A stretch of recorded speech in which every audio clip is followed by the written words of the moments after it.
Okay, we start at Sheni, Perik Lamed Aleph, Pasuk Aleph.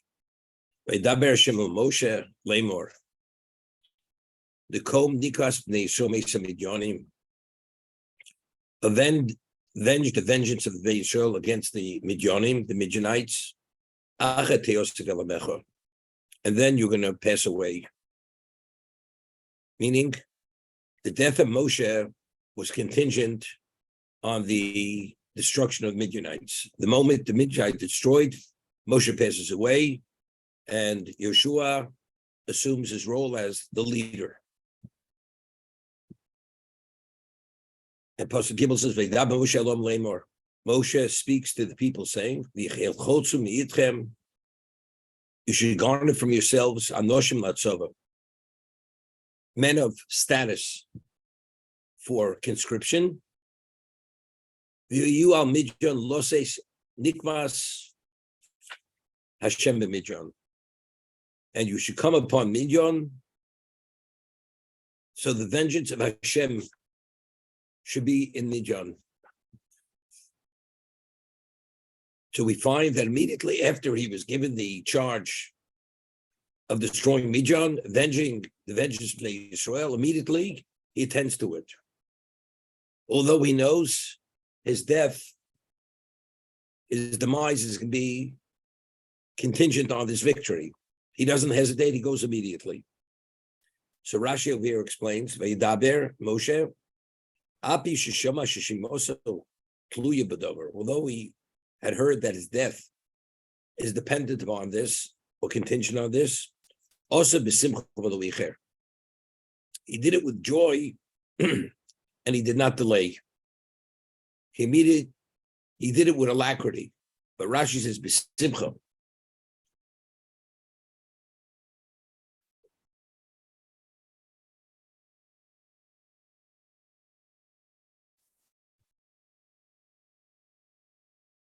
Anoshim, the order was take Anoshim, Tzadikim.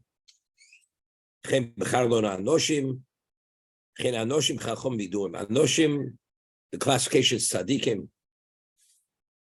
And what did Moshe say? Nikmas Hashem, Shomit Keneged Yisrael, Kilo Omeid Keneged Kodesh Baruch Hu. One who goes against Klal Yisrael, Jewish people, it's as if he's going against Hashem. This is what he's saying. That's why, although Hashem had said, Nikmas Bnei Yisrael, avenge the vengeance of the Jewish people, when he told the people themselves, he says, this is Nikmas Hashem, because the only reason why they want to destroy us is because we represent God in this world. That's what he's explaining.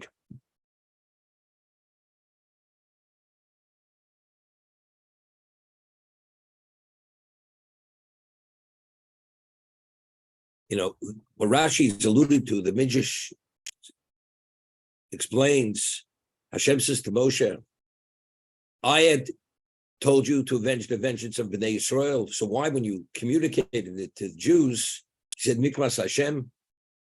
This is what Hashem asked Moshe Rabbeinu. You didn't give it over as I said it to you.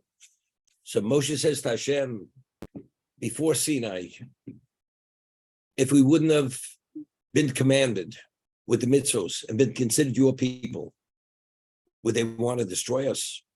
They only would want to destroy us because we have the Torah and the mitzvos and we represent you. So in essence, when we avenge the vengeance of the Israel, it's only because the basis for that initial misbehavior of the nations of Midian was because we represent you. Therefore, in essence, it's Nikmas Hashem. It's Nikmas Hashem. We're avenging the vengeance of God against the Midianites.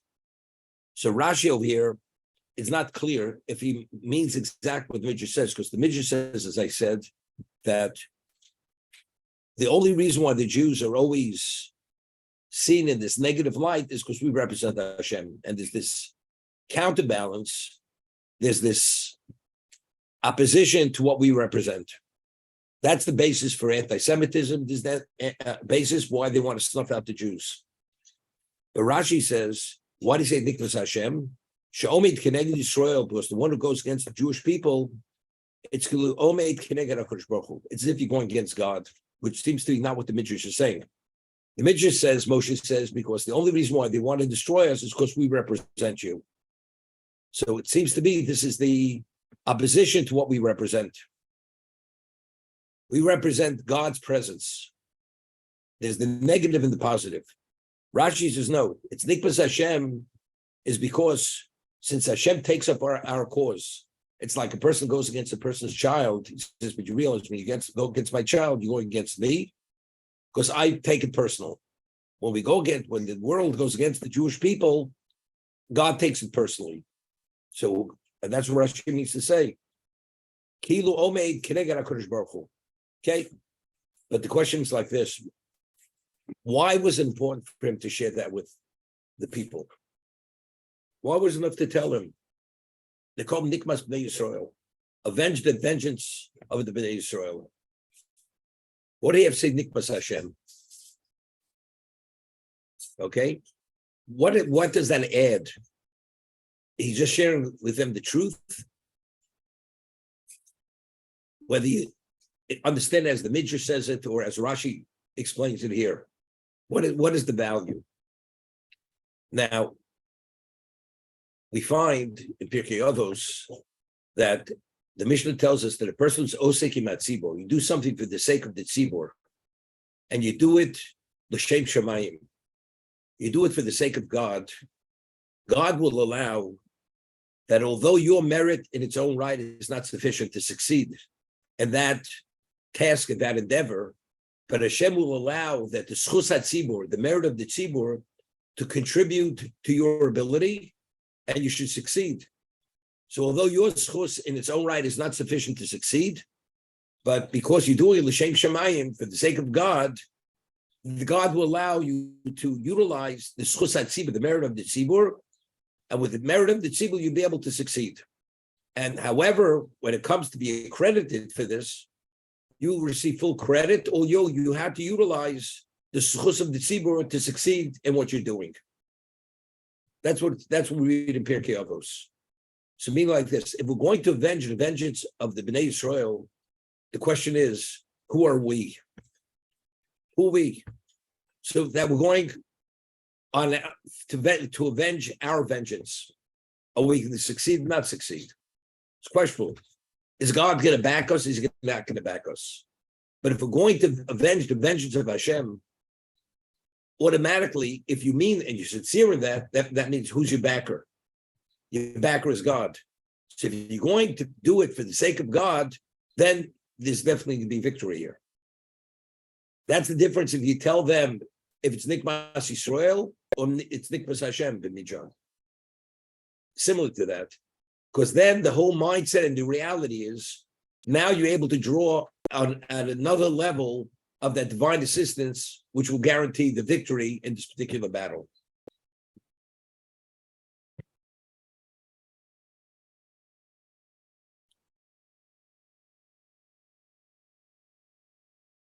Hashem says to the people, you yourself should garnish from yourself people who are tzaddikim. Moshe Rabbeinu is not making the choice here. They themselves, earlier it says, you should choose people. Here, they themselves have to come forth. The people who know they're righteous enough, they're coming forth to be conscripted into this battle. Why? That's one of the questions Or Chaim asks. Secondly, he says the you al midyon. They should be upon midyon. It should say the you bin midyon. I'll be upon them. What is upon? So he explains that to be able to be fully reinstated, you have to make certain levels of correction. Even though the Jews themselves did not engage with these women, but you realize they went out and they were very attractive, and the Jews themselves had certain thoughts, and they were touched sexually by lewd thoughts, except they didn't actualize them. But that they had an association with like what this was, there was a degree of liability. Only this battle with Bilam, with Midyan was a spiritual battle, was just a physical battle. That's what we find Bilam was here. He was present. He was killed in this battle, Bilam. And he even advised them through sorcery how to wage this battle. Because we'll see why Pinchas was a Meshuach Milchama. Pinchas was a Kohen Gadol who was designated to go to war with the Jews. The Kohen Gadol who goes to war with the Jews wears 8 vestments. One of the vestments he wears is the tzitz. That's the gold plate on his forehead that says on it Kodesh Lashem. Moshe Rabbeinu said, Bilam is behind the scenes orchestrating this war. It's a spiritual war. They were flying in the air through witchcraft. That's what they were doing. It wasn't a conventional battle. So he told Pinchas, when you look at them and they see the Shem Hashem on the tzitz, they will fall out of the sky, these people. So we're talking about this was a battle it was more on a spiritual, it wasn't a conventional battle over here. Therefore, the people who are eligible for this battle had to be spiritually pure. So only the Jews who themselves knew that they had no attraction whatsoever to these women, only they knew they were pure enough to qualify for this battle. Okay? This is the Orach Chaim HaKodesh. And therefore he says like this, the you al midyon, they should be upon midyon. Whenever there is this tug of war between good and evil, if evil succeeds, what happens to good? It's suppressed, it's subordinated. When good succeeds, we suppress and subordinate evil. So we're upon midyon. Midyon is a representation of evil. And if you go with these quality people who they have no relevance to that sin, you will be upon midyon. You'll be able to dominate them and destroy them. Otherwise, you can't destroy them. This is how the Orach Chaim HaKodesh explains it. Because until this was rectified, you're not fully reinstated. And Moshe Rabbeinu orchestrated this. What Moshe Rabbeinu also had a degree of correction that had to be made. We find that while this was going on, Moshe Rabbeinu forgot the halacha. The Salman halacha. Pinchas himself went to battle because he remembered the halacha which Moshe taught him, kadon pogebo, that one who cohabits with a non-Jewish woman in a public setting, if you're a zealot, you have an obligation to kill that person. Moshe had forgotten that halacha. So Moshe forgot the halacha, so Moshe also needed a level of atonement. Here the Chil Hashem is going on, and even though he's not really culpable, but when Midas Adin comes to prosecute, to any degree of whatever it may be, there's a claim. Factually, when the Chil Hashem was going on, Moshe Rabbeinu sat by and didn't intervene. There's a certain degree of liability to Moshe. So to correct that, Moshe was involved in this war to advise them exactly how to win it on a spiritual level, and that was Moshe's vindication and reinstatement due to that level of participation. This is the Orach Chaim HaKodesh.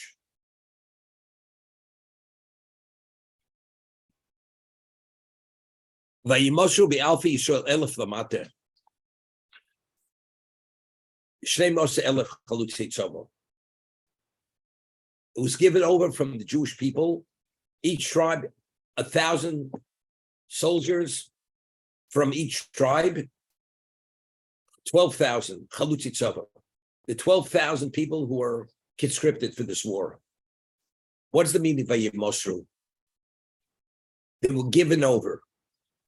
They were compelled. These people were compelled to go to war. Why did they have to be compelled? Wasn't because they were frightened. Moshe Rabbeinu said to them that when you go to avenge God's vengeance, guarantees victory. And they're tzaddikim, and they know they're qualified. But it's the connotation of Yimoshu means they were compelled to go. They were forced to go. So Rashi says, Lo diacha shvochon shel rov Yisrael. This is to inform us of the praiseworthiness of the shepherds of Israel. Kamim chaviv al Yisrael. To what degree they're beloved by the Jewish people. Ad shelo shamu b'misoso ma omer. Before they became aware that the death of Moshe is contingent on this victory, what does it say? How did they relate? Ad matus koluni. Moshe Rabbeinu said, they're so contentious, they're holding by stoning me. That's how upset they were with Moshe Rabbeinu. When they became aware that the passing of Moshe was contingent on the victory over Midian, they didn't want to go to war because then they're going to they're going to lose their leader. And therefore they were forced, they were compelled to go to battle. But there was this holdback, knowing that their victory will cause Moshe's death. So this is to inform us of Chavivin, how beloved the leaders of Klal Yisrael are to their people. That's what the Torah is telling us by Moshe. So the obvious question is, which I had difficult, let's see a person you don't exactly, you're not enamored with him, but he happens to be your security person, and he could protect you and defend your life. So as much as you're not excited about him, his personality, the quality of person he is, but you want him to be by your side because, without him, you're going to be vulnerable. Now you hear that they're going to replace with somebody with less capability. The person's not happy. But the other person has a phenomenal personality, but he's not as qualified. So that I want the first person to remain in his position. That's because there's a chavib, because there's a love to that person. He's beloved to me. He's not beloved to me. It's because he could fill this responsibility, which the second person cannot fill. He doesn't have the same capacity, same capability. Yeshua is not Moshe. That's factual. So how, by hesitating and not wanting to go to war, why does that somehow display and inform us of Chaviv and Shel Ro Yisrael? How beloved the shepherds of Klal Yisrael were to the people. This is a self-preservation over here. How does that indicate this? That's my difficulty.